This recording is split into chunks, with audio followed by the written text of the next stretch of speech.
Recently, a past pupil came to see me. Now, she's a girl who does a lot of work for abandoned young people, and so she would be considering the life of Don Bosco in her daily life. And she said to me, I've bought a new house and I'm looking for a nice picture of Don Bosco to put in it. So I showed her a few. I reminded her of the few that we had in school. And then she asked me, if you could only have one, what would it be? That question has haunted me, because it's much bigger than the statue we put in a plinth or the picture we put in a frame.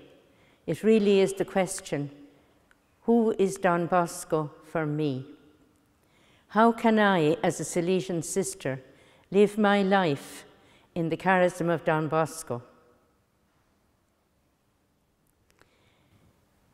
I think my favourite image of Don Bosco has always been the 10-year-old acrobat walking a tightrope, as he says, slung between two trees.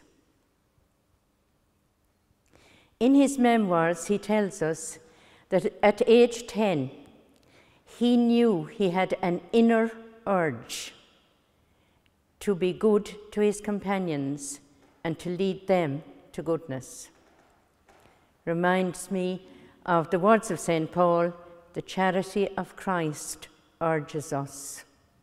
And Don Bosco felt that urge very strongly. He had already begun to look at his companions, to consider their different types of personalities, and to ask the question, how can I help them to be better? And he says very clearly, I always try to help, never to hurt. He decided that they would come his way if he went towards them, if he entertained them first. And so he told them stories from sermons he'd heard, or from catechism lessons, or stories that he had read. And he says something very striking. He says, I did what was possible at my age. I did what was possible. Each session started and ended with a Hail Mary and the sign of the cross. And then he goes on to say that when the weather was fine, the entertainment extended to tricks he had picked up by watching magicians and acrobats at a local fair. He used to watch the magician or the acrobat very, very keenly to get the hang of the trick. And then he went home and practiced until he had the skill. But it's the sentence that he writes after that that I like. He says, you can imagine all the falls, all the tumbles, all the bumps and the crashes I was always having.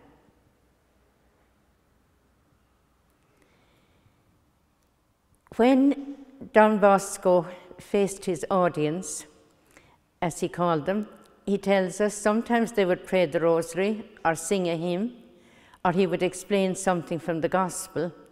And then he says the preacher became a professional acrobat. And he reminds us, you can imagine all the falls and all the tumbles.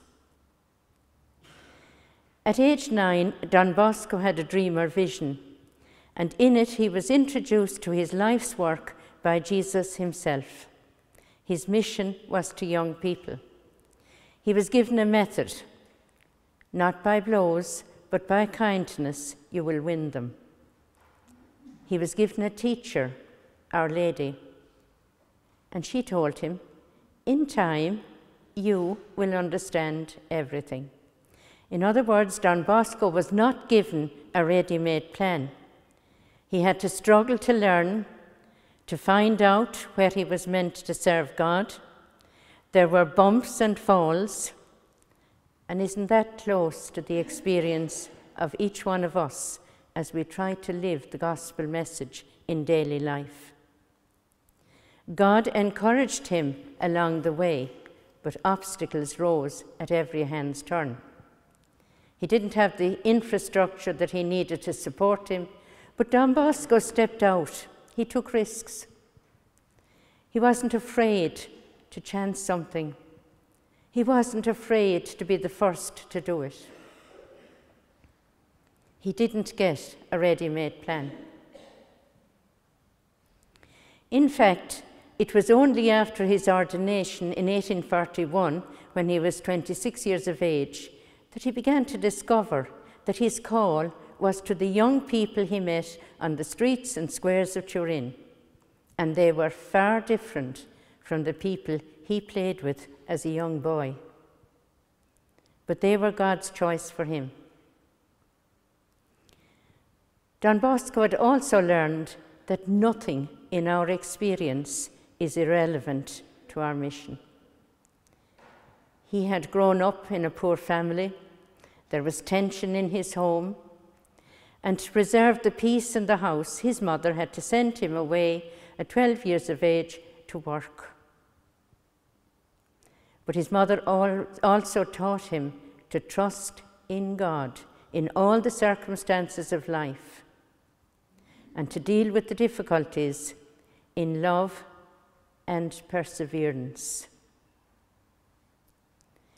He learned from her that God's fatherly heart meets our needs, and that God extends goodness to each one of us through the ministry of many people, and also that there are people out there waiting for the expression of God's love from me this day.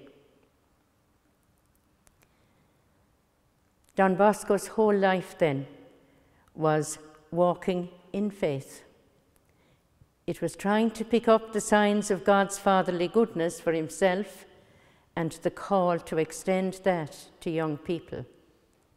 He learned by doing. He learned by picking himself up after the tumbles. He learned by being open to all possibilities. Don Bosco had a great love for the gospel extract we read today.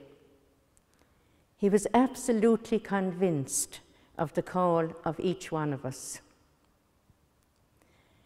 In fact, he speaks about Jesus being sent as the apostle of the Father to bring goodness to the world. And that Jesus, when he came, as the gospel said today, he chose those he wanted to be with him.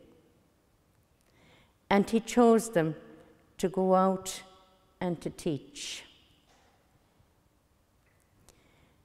There were 12 of them, but each one of them was an individual, sent into a particular mission. Today, there is you, there is me. Jesus chose whom he wanted. That's what the gospel says.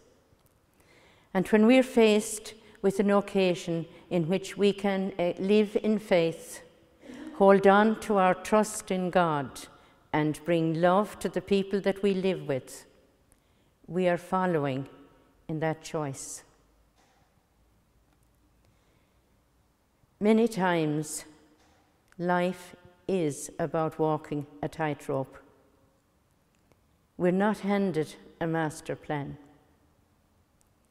We're given life moment by moment to live in faith, in hope, and in love. So for me, Don Bosco was the man of faith, tried by difficulties, but learning to pick himself up, learning to overcome the tumbles and the falls, learning to trust in his leader, Jesus, and his teacher, Mary.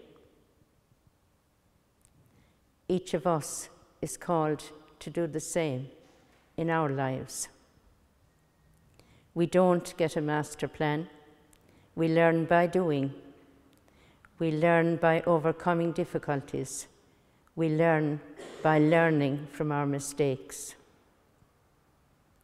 And so with Cardinal Newman, I often pray, I do not ask to see the distant scene. One step, enough for me.